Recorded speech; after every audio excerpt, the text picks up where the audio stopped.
welcome to CBC Business Morning. This is the business interview, and I'm your host, Evans Chilandani Mutanshi. Tomorrow we are voting, and my guest is Lewis. Lewis, welcome. Thank you, my pleasure. How have you been? Extremely fine. More energized, renewed, invigorated. I can see. Young at heart, ready to lick my energy. Wonderful. Thank you. Okay, tomorrow we are deciding as Zambians. True. What is your expectation as a businessman? Well, my expectations are that I think the campaigns have been done, and I know that all the parties that are taking part did campaign extremely. Right. They had to put in all their level best, and I think that the best must take the day. The best must be given the mandate into office so that they are able to govern us and give us the best results that we expect as citizens of this country. Okay, thank you very much. That's wonderful. And today, the topic that we are looking at is creating a generational case of entrepreneurs and employers. This is the topic of our discussion. Yes, Mr. Chilandami. This topic is very important by the fact that I think we all know that there's been complaints, especially amongst the youth, that there's been a lot of high unemployment levels. In terms of the labor market, and we think that when people are able to go an entrepreneurship way, creating their own businesses as SMEs, they'll be able to become employers, and that is the best alternative in terms of creating employment. Then secondly, Mr. Chilandami, we do know that no wealth or rather empires have ever been created through employment on the labor market. When you get a job through an application letter on the labor market on a salary, I think you are not guaranteed that you end up being wealthy and create gigantic empires. Right. Mostly we do know that a month-end salary can only make somebody comfortable. So if we are going to talk about wealth creation as a nation, the best way to go is entrepreneurship and business undertakings. I think that is the second thing.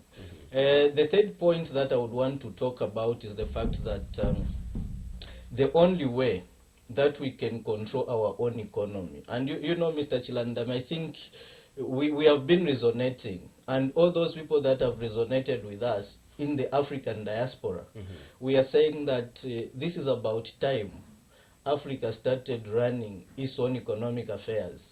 And how would we run our economic affairs? How would we get in charge and control our own economic affairs as Africa? It's only when our own local people, our own local citizenry, are able to own their own businesses by being entrepreneurs. In that way, we'll be able to control our economy. And beyond that, Mr. Chilandani, I think that even the foreign investors who come to invest in our country with, multinational companies, I think there must be a deliberate policy where those that have got gigantic companies, they must be aware that each company that has got shares on the stock exchange market, Lusaka Stock Exchange Market, they must sell at least a minimum percentage of shares to the local Zambians so that they can have a take in it. Because the pronouncements that are being made of saying that they must be partnership and leaving it open, sometimes these things don't work in a practical reality. Right. You find that these multinational companies are operating without a take of the local Zambians so that they can have the feel to control their own economy. And having indicated that, I think that it's imperative that we learn that all the countries world over that are doing well economically are those countries that have their own local citizenry, owning major companies within their own countries. Okay. Because in that way, there will be less dependence on, this, dependence syndrome on foreign investors to come and create companies so that they are able to employ our people. Right. It will entail that our own people of these major companies within the country will be able to employ our own people, and therefore, it lessen this problem of unemployment amongst the youth. Right. It seems this problem is there to stay. But where is the problem? Is it policy or lack of confidence by Zambians themselves? I think it's multifaceted. Right. Why have I said multifaceted? It's because the policy is one of the issue. I think there hasn't been a strong policy directed in that line, so much that such things can be brought, to fruition in terms of practical reality, and not only policy, but I think even our education system, and even the way our attitudes ourselves. You see, we think that we cannot do it ourselves unless somebody else from, a foreign country comes in our country and does it. It's like we devalue our own local things. We are looking for solutions from outside the country. And this is a serious matter, Mr. Chilandan. It is. And why I've said it's a serious matter is because, we don't realize that when people become entrepreneurs, they do their own business undertakings. They are challenged. So that is the basis where the mind of creativity and initiative comes out of. And the fact that people become more creative and innovative and use of initiative, they will be able to come up with new discoveries and new inventions that has never been there before, in our life experiences. And henceforth, be able to add value to the economic development of this country going forward. And I think if we are going to have the mentality, and I think this is a wake-up call, that there must be a total, mind shift or mind change in terms of, the predispositions that we have towards work, to say that it's only when we have our own things, we have our own companies, we run our own, businesses. That is the only way that we are going to control our economy and lessen the dependency syndrome that we have had as a disease. This has diseased our country.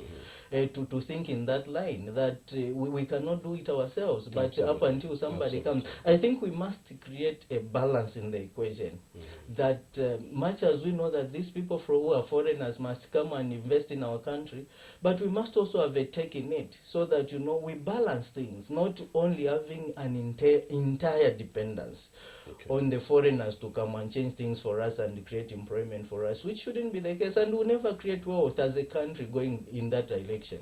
Right. One thing that I've come to realize is like, journalism, it has become porous. Anyone who knows how to write a story will call himself a journalist. Just like farming.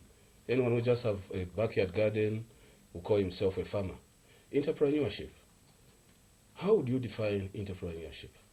Who is an entrepreneur by practical and real definition of it, not just by what somebody is doing? Yes, important question. And before I get to define that question, Mr. Chilandan, the fact that you have said every Jim and Jack who comes into the discipline wants to call himself whatever he wants, a journalist, a businessman, a marketer, a farmer. I think that is also important, that we need to, clarify things. Right. In each and every discipline, there must be standard control. You must set a standard. Absolutely. Because otherwise you end up doing a mambo jumbo kind of arrangements where there is a lot of noise, a lot of chaos, because there is no standard control. So I would want to think that especially when you are talking of contemporary issues and contemporary business, people must rise above what used to happen in the past and create a total, shift in the way that they do things, in the way they look at things, and in the way they behave, in the way they conduct themselves. And I think that this is the age. We have talked time and again here that this is information technology age. We need to get abreast of ourselves of information, enrich our minds so that we'll be able to broaden our thinking. So in that regard, I would want to think that even people getting into business should not just get into business because probably somebody didn't make it in class. We must be seeking information We must be people who, who are able to enrich our minds through reading and studying, and not only study because we are sitting for the exams next day, or because, and once we write our exams, we pack our books everything goes and we forget about it. I think that we must inculcate a culture that we must read and study even when we are not writing an exam, so that we enrich our minds, we broaden our thinking, we broaden our perspectives, so much that our minds are challenged in a way that we become more creative and innovative, and the use of initiative, because the use of initiative and creativity requires a rich mind in terms of information. So I think by definition, the way I can define a business entrepreneur is somebody who's able to take a calculated risk out of, informed decisions, and not doing things haphazardly that could have, a bad, far-reaching negative consequences, not only on his personal life as a person undertaking a business, but also on the life of a business, because a business has got a life. And if you mismanage the life of a business, then you have got to be prepared to face the consequences. Right. And that's why you have seen that because people are not ready to enrich their minds, in our context, their businesses are not rising to a level where they're supposed to rise and become successful, as it were. I think going forward, we must encourage that what we have talked about, to say that it's a rich mind. It's a mind that has been broadened and challenged, that is able to think creatively, have an initiative, come up with new inventions and discoveries, and bring value to life, not only to the human lives, but also to your business and the overall economic development of a nation. And I think this is what we must now start telling the modern, businessmen and women who are going to be the future leaders, as well as the current leaders in business, and stand out as role models in terms of the way they conduct their businesses. Going back to our topic of discussion, generation case of entrepreneurs and employers, how can this be achieved? Yes, brilliant question. I think for this to be achieved, Mr. Chilandani, I think that it has to begin with our education system.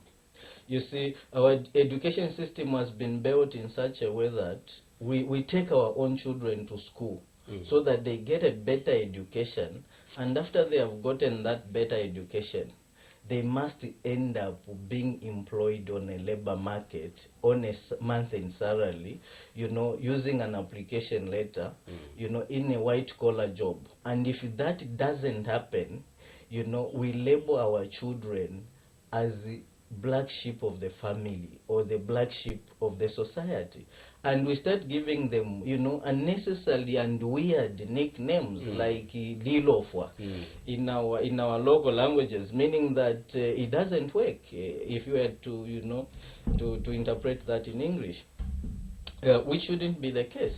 I think that if we have got to begin from our education system to develop and build our future business leaders, we must change a culture and inculcate in them to say that get a better education. When you get a better education, you can still make it on your own, even when somebody doesn't employ you on a monthly salary and a white-collar job, but you can still go entrepreneurship and do your own business undertakings and be successful and employ other people who could be your fellow youth or generally unemployed Zambians on the labor market. And that will entail that you have contributed immensely in terms of, the economic development of this country. And that is what, Mr. Chilandani. I think the second thing that we need to do in order to achieve this is also our guardians and parents, where our children are coming from. They must change their attitude as well as their language. You see, to think that if somebody goes entrepreneurship way and business, then is not working. The only person that they know who's working as a Zambian belief is somebody who's able to wake up at report at work at 8 hours and off for 17 hours and get a month in salary. But little do they realize that whatever somebody finds to do using his own abilities and caliber and God-given gifts and talents, that is able to apply his energies and his mind and all that God has given him in life to make sure that he makes money. As long as he's making money, that is work. And that is the way that we need to perceive things and interpret things. Whatever somebody finds to do, and is able to make money out of it, is work, is working. And not the predisposition that has been there on the Zambian, belief that the only person who works is somebody who is able to wait for a month in salary, and because he's going in an office from 8 hours and he knocks off at 17 hours, so he's working. You see, and yet if we are able to change that, and I think that that is a psychological barrier that all of us need to overcome going forward, and change the perceptions, to think that, and even treat our children as such, to say that you are working because you are making money out of the things that you are doing. I think that is second. And the third point that we need to do, Mr. Chilandan, in order to achieve a generational case of businessmen who own their own companies and they are also employers at the same time, is to make sure that we turn our tertiary institutions to be inclined to a more practical approach, where our students are tested even before they are ushered out there in an industry. They are tested to make sure that they are able to apply what they have learned practically, by producing something in terms of, even manufacturing simple things, and beyond that, being tested to prove that they're able to produce practical results, as it were. And then that will enable students after they graduate to develop confidence within themselves, so much that even when they are ushered out there in the field, in industry, even if they don't find anybody to employ them on a labor market in a formal job on a month-end salary, they will still have that, confidence within themselves to go out there and do their own things and achieve in the business world, because they have been tested in tertiary and they know that they are capable of producing practical results.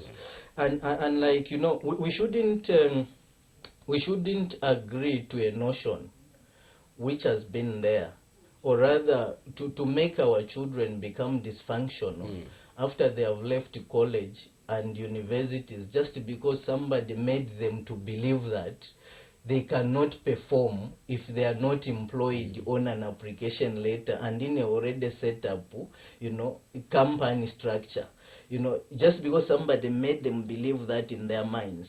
Now, it's time that we told our children to say they can still do it on their own and achieve results and employ others and create this generational case we are talking about of being employers as well as, owners of the companies going forward.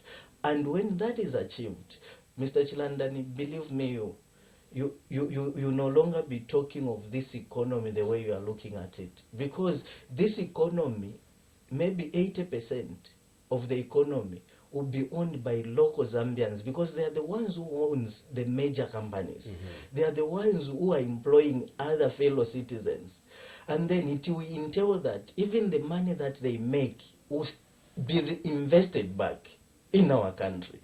And once the money is reinvested back in our country, it means that it will add value to whatever that we are doing, economic activities, and bring the prosperity that we have so long yearned to have in this country going forward. Right. I've seen that in your explanation to attain the achievements, you are promoting the families here, and the saying, charity begins at home, and it has to be positive. If these things are achieved, what is your dream Zambia? Yes, yes, brilliant, brilliant question. You know, I dream of a Zambia one day that will no longer put so much attention and focus on issues of underdevelopment and impoverishment. I dream of a Zambia where the majority of its citizenry are going to have not only the audacity, but also the capacity to achieve self-esteem needs, as well as self-actualization ones. That is the Zambia that I dream. I also dream of a Zambia that one day our children and the other new generations to come, no single person will ever sleep with an empty stomach without eating, just because there was no money to buy food, and just because somebody didn't provide employment, or rather the government didn't provide employment, and there was no alternative, you know, provision of income to such a family or to such a person. I dream of a Zambia where each and every individual is going to be active doing something and working, making money out of private business undertakings if they don't find a job on a labor market. Irrespective of such a person being in a ghetto or slums of the city, or a metropolitan area, or a suburb area, or rather in a peri-urban area or a rural area. I dream of a Zambia that everybody will say that Zambia has created enough avenues and enough opportunities where each and every citizen can be catered and find something to do based on the capabilities, based on the calibers, based on their qualifications, on their skills, on their God-given talents and gifts, without the seclusion or rather segregation of any citizen. And that is the Zambia that I dream. And once that dream is achieved, I think this country is going to be very different. And having said that, Mr. Chilandan, I think that going forward, the Lusaka Stock Exchange market, as I've said, government should pronounce a policy. Right. Is that whichever company that has got shares on the Lusaka Stock Exchange without an intake, without a Zambian having, you know, a take in it, shouldn't come to invest in this country. Only those companies that will accept local Zambians having a take in their, you know, shares on Lusaka Stock Exchange market, they are the companies that are going to be allowed to come to Zambia and invest in Zambia. What percent are you proposing?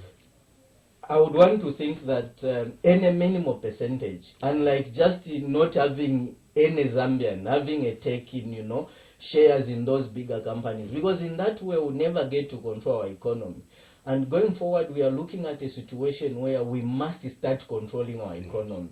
And once we start controlling our economy, it will mean that this country is going to develop. And we are going to have a much stronger voice in terms of how our economic affairs are run. Unlike the way things are as at the moment.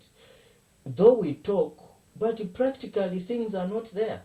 Because the bigger chunk of the economic affairs of this country is being controlled by foreigners, because they're the ones who own the companies.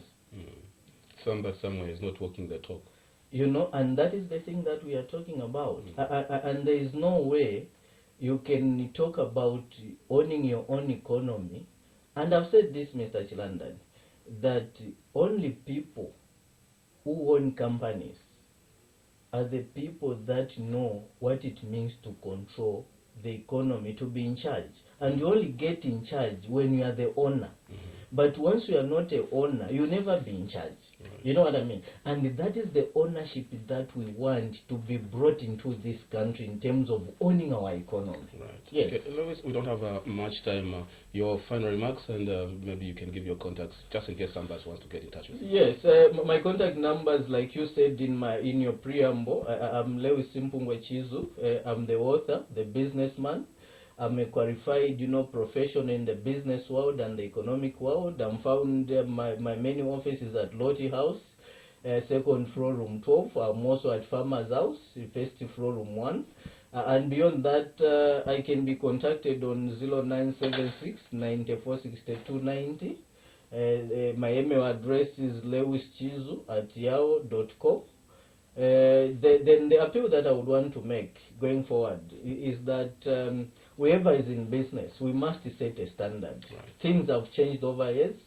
We must be current models to business if we have got to be business leaders.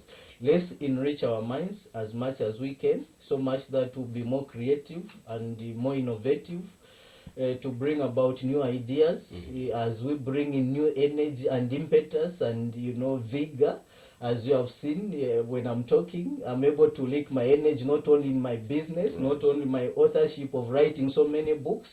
I'm able to link my energy and my new ideas even in my professionalism, where I've attended a lot, and so many other areas, just because I feel that I need to broaden my thinking. I need to challenge myself so much that when my mind is rich, my perspective will change, and in that way, we'll be able to bring about the innovation and new discoveries that are desired. Thank you very much. Thank you so much, brother, for making Thank you for appearance having on me. this.